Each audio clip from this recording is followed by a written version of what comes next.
पश्चिम बंगाल के मुर्शिदाबाद में हिंदुओं पर हुई नृशंस हत्याएं, उपद्रव, आगजनी, हिंसा, लूटपाट और बड़े पैमाने पर पलायन की घटनाओं के विरोध में सिवान में बजरंग दल और विश्व हिंदू परिषद के आह्वान पर एक विशाल आक्रोश मार्च निकाला गया। इस दौरान ममता बनर्जी सरकार का पुतला दहन किया गया और महामहिम राष्ट्रपति के नाम एक ज्ञापन सिवान प्रशासन को सौंपा गया। आक्रोश मार्च और पुतला दहन सिवान के गांधी मैदान से शुरू हुआ और नगर के प्रमुख मार्गों से होते हुए जेपी चौक पर समाप्त हुआ।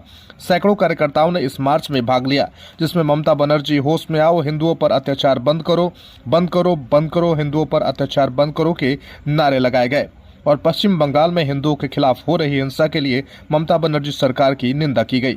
जेपी चौक पर ममता बनर्जी सरकार का पुतला जलाया गया, जिसके बाद बजरंग दल का एक प्रतिनिधि मंडल जिलाधिकारी से मिला और महामहिम राष्ट्रपति के नाम एक ज्ञापन सौंपा। इस अवसर पर बजरंग दल के बिहार झारखंड क्षेत्रीय संयोजक जन्मेजय कुमार ने मीडिया से बातचीत में कहा कि पश्चिम बंगाल में हिंदुओं पर बार बार होने वाली हिंसा और नृशंस हत्या एक सुनियोजित षड्यंत्र का हिस्सा बन चुकी है। देश भर में किसी न किसी मुद्दे पर विरोध प्रदर्शन होते हैं, लेकिन बंगाल में ही हिंदुओं को क्यों निशाना बनाया जाता है? यह सरकारी उदासीनता और सत्ताधारी दल के प्रत्यक्ष या परोक्ष समर्थन के बिना संभव नहीं है। ममता बनर्जी सरकार यह तो कहती है कि हिंसा पूर्व नियोजित थी और इसमें विदेशी बांग्लादेशियों का हाथ है, लेकिन फिर भी एनआईए की जांच क्यों नहीं करवाती? हम मांग करते हैं कि मुर्शिदाबाद हिंसा की राष्ट्रीय जांच एजेंसी एनआईए से जांच हो, हमलावरों को कठोर दंड मिले और पीड़ित हिंदुओं को तत्काल न्याय और मुआवजा दिया जाए। उन्होंने मालदा के राहत शिविरों में रहने को मजबूर हिंदुओं की स्थिति पर भी चिंता व्यक्त की। मालदा में निर्वासित हिंदुओं की सहायता के लिए आगे आने वाली सामाजिक संस्थाओं को रोकना अमानवीय है। सरकार द्वारा इन पीड़ितों को जबरन मुर्शिदाबाद वापस भेजना उनकी जान को खतरे में डालने जैसा है। राहत सामग्री बांटने की जिम्मेदारी सरकार अब खुद उठ लेना चाहती है, लेकिन अगर वह सक्षम होती तो सामाजिक संगठनों को आगे आने की जरूरत ही क्यों पड़ती? यह मानवीय मूल्यों के साथ खिलवाड़ है।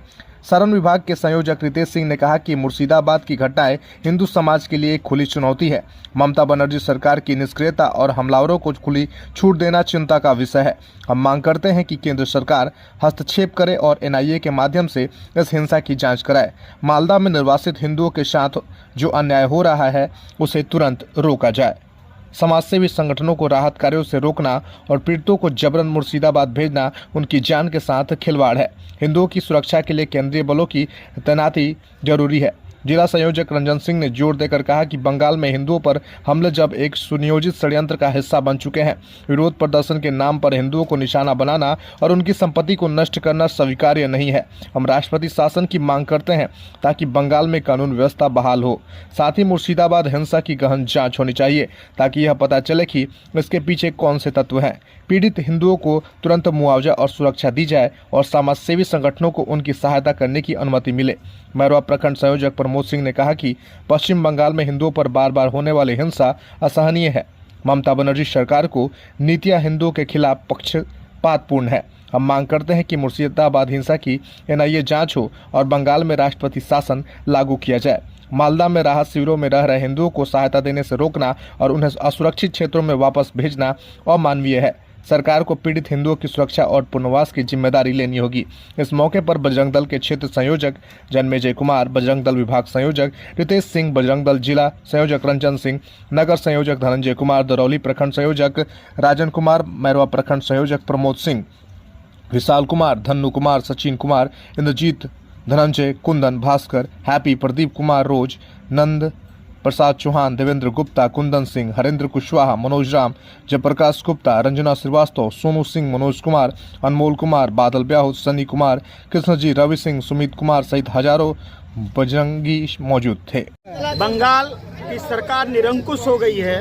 आप आए दिन media channel, social media, print media, electronic media के माध्यम से देख रहे हैं कि बंगाल के अंदर हिंदुओं पर अत्याचार किया जा रहा है, निर्मम हत्या की जा रही है, बलात्कार हो रहे हैं, घर जलाए जा रहे हैं, गाड़ी जलाए जा रहे हैं। हजारों की संख्या में हिंदू वहां से पलायन होकर के जगह जगह जा रहे हैं। यह निरंकुश सरकार, केंद्र की सरकार, माननीय प्रधानमंत्री और गृह मंत्री से मैं निवेदन करता हूं कि तत्काल अपने प्रभाव से वहां राष्ट्रपति शासन लागू करे ताकि वहां हिंदू सुरक्षित हो, हिंदू पलायन नहीं हो। नहीं तो आने वाला समय कश्मीर का होगा।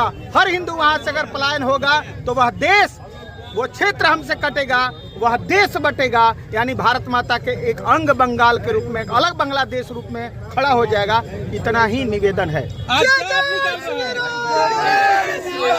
आक्रोश मार्च है, ये क्या है? ये विश्व हिंदू परिषद बजरंग दल के बैनर के माध्यम से आक्रोश और ममता बानो का 100 यात्रा निकाल करके हम ये प्रदर्शित करना चाहते हैं, ये दिखाना चाहते हैं समाज को कि ये निरंकुश सरकार हिंदू समाज बर्दाश्त नहीं करेगा। इस आक्रोश मार्च के बाद पुतला दहन होगा। पुतला दहन के बाद हम राष्ट्रपति को जिलाधिकारी के माध्यम से ज्ञापन देने वाले हैं। केंद्र में बीजेपी की सरकार है, फिर भी राष्ट्रपति शासन लगने में देरी काहे हो रही है? केंद्र में सरकार किसी के भी हो, हमारा मौलिक अधिकार है, हम मांग करेंगे, क्योंकि ये राज्य सरकार के द्वारा हो रहा है, केंद्र की सरकार के द्वारा हम मांग कर रहे हैं और कि वहाँ अधिक से अधिक फोर्स की व्यवस्था करें, सेंट्रल फोर्स। देखिए, हम लोग बंगाल में हिंदुओं पर हो रहे अत्याचार के खिलाफ आज देशव्यापी विरोध प्रदर्शन हम लोग का हुआ था।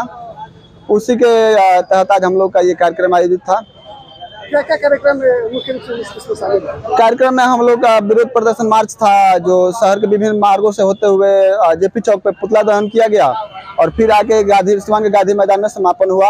और अब हम लोग सिवान जिलाधिकारी महोदय को राष्ट्रपति के नाम से ज्ञापन देंगे ताकि जल्द से जल्द पश्चिम बंगाल में राष्ट्रपति शासन लागू कराया जा सके। ज्ञापन के माध्यम से आप लोग क्या क्या मांगे हैं? ज्ञापन के माध्यम से हम लोग देश में हिंदू सुरक्षित रहें और ये फिलहाल बंगाल में राष्ट्रपति शासन लागू करने की मांग उसमें रहेगी। लगातार देखा जा रहा है कि जब जब बंगाल में हिंदू पर प्रचार होता है तब तक आप लोग सड़क पर उतरते हैं। भारत के हर जिले में आप लोग की सरकार बातें क्यों नहीं मान रही, क्या कारण है? देखिए, सरकार किसी भी सरकार की कुछ प्रक्रिया होती है, कुछ दबाव होता है, लेकिन यहाँ पे हम लोग सरकार के ऊपर अपना दबाव बना रहे हैं ताकि हमारे जो भी हिंदू भाई है बंगाल में जो प्रताड़ित हो रहे हैं, पलायन कर रहे हैं, उनकी बेटी बहन को इज्जत लूटा जा रहा है, वो वहाँ पे सुरक्षित हो सके। ये तभी संभव है जब बंगाल में राष्ट्रपति शासन लागू हो। बंगाल में जिस तरह हिंदुओं पर अत्याचार किया जा रहा है, क्या लग रहा है सरकार इस पर विचार करती हुई कि नहीं? एकदम विचार तो करना ही पड़ेगा, दूसरा कोई रास्ता है ही नहीं, विचार तो करना ही पड़ेगा। क्या संदेश देंगे आप लोग इस मार्च के माध्यम से? देखिए, हम आपके चैनल के माध्यम से सभी लोगों से आग्रह करेंगे कि जितने भी मतलब हिंदू भाई लोग हैं, एक दूसरे के लिए हमेशा मदद की भावना से रहें और अपनी धर्म और संस्कृति के लिए जहाँ भी लड़ना पड़े एकदम खून बहा दे अपना, लेकिन धर्म और संस्कृति के लिए पीछे नहीं हटना चाहिए। इस कार्यक्रम में कौन कौन शामिल है? क्या बोले एक बार और बोलिए। इस कार्यक्रम में कौन कौन शामिल है? इस कार्यक्रम में हम लोग बजरंग दल के मतलब मुख्य अतिथि कार्यक्रम था, तो हमारे जन्मेजय जी जो बिहार झारखंड के चार संयोजक हैं और रितेश जी विभाग संयोजक सारण, रंजन जी बजरंग दल जिला संयोजक, बाकी और भी हजारों कार्यकर्ता जो भी हैं सब लोग। प्रमोद सिंह बजरंग दल प्रखंड संयोजक मैरवा। देखिए, उद्देश्य यही है कि जो बंगाल में अभी चल रहा है, हिंदुओं के ऊपर वक्फ बिल के नाम पे बहुत बड़ा अत्याचार हो रहा है। मुर्शिदाबाद में कैसे हिंदू पलायन करने पे मजबूर हो गए, उसको लेके हम लोग पूरे देश में सड़कों पर उतरे हैं। आज सिवान में भी हम लोग गांधी मैदान में। क्या लग रहा है आप लोग की मांगे क्या क्या है? हमारी मांगे सबसे पहले है कि बंगाल में राष्ट्रपति शासन लागू हो और हिंदुस्तान में हो रहे अत्याचार को जल्द से जल्द बंद किया जाए। देखा जा रहा है कि लगातार बंगाल में हो रहे अत्याचार को जल्द से जल्द बंद किया जाए। देखा जा रहा है कि आप लगातार सड़क पर बंगाल में हो रहे हिंदुओं पर अत्याचार के खिलाफ लगातार आप लोग सड़क पर उतरते हैं, लेकिन राष्ट्रपति वहाँ पर शासन लागू क्यों नहीं हो रहा है? सरकार देर कर रही है और हमें लग रहा है कि इसका खामियाजा आगे सरकार भुगतेगी, परंतु जल्द से जल्द सरकार को राष्ट्रपति शासन लागू कर आप ही लोग का केंद्र में सरकार है कि आप लोग की बात क्यों नहीं मानी जा रही है? केंद्र में सरकार ऐसा नहीं है कि हम लोगों की कोई है, सभी लोगों ने वोट दिया था और सभी लोगों के हिसाब से। और मैं पहले भी कहा हूँ, हम सरकार के बधुआ मजदूर नहीं है। सरकार अगर हिंदुओं पर अत्याचार होता रहा तो कोई भी सरकार हो, खामियाजा वो भुगतेगी। सरकार अगर आप लोग की मांगे नहीं मानती है तो फिर क्या करेंगे आगे चल के? आंदोलन जारी रहेगा, लोकतांत्रिक पद्धति से जितना हो सकता है हम करेंगे। अपना परिचय बता दीजिए। मैं रितेश सिंह, विभाग संयोजक सारण, बजरंग।